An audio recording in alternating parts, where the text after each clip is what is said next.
meron po tayong nadiskubre, sabi po kasi nung congresswoman ng Marikina na ginagawa pong mga Pilipino, si Congresswoman Stella Kimbo, kung himingi daw po tayo, kung gusto natin makita yung enrolled bill, magtungo tayo doon sa sinasabi nilang archive section ng House of Representatives. Tayo naman po ay masunurin, yung ating legal and research team ay masunurin. Tumungo po sila diyan sa tinatawag nating archive section o archive department ng House of Representatives. Hesitant po yung mga empleyado roon, subalit pinakita po yung kopya ng archive section ng House of Representatives. Doon po sa, ang kopya pong pinakita, yung kopya na ng GAA, yung General Appropriations Act, Volume 1-B, page 752. Yun po yung signature page. Wala rin pong pirma ang Speaker of the House. Wala rin pong pirma ang Senate President.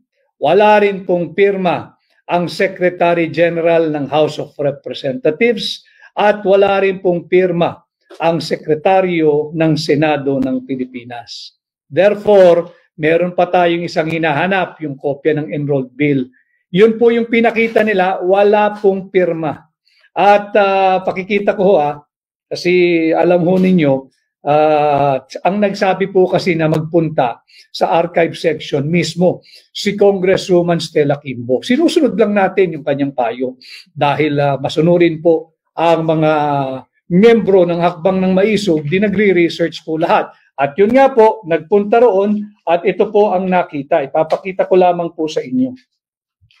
Ito po ay matatagpuan sa GAA Volume 1-B, page 752. Ito po yung nakita. Sa archive section po yan, archive section. Pakikita natin. Ayan o. Parang blurred. But anyway. Wala pong pirma. At ito po ay galing mismo diyan sa archive section.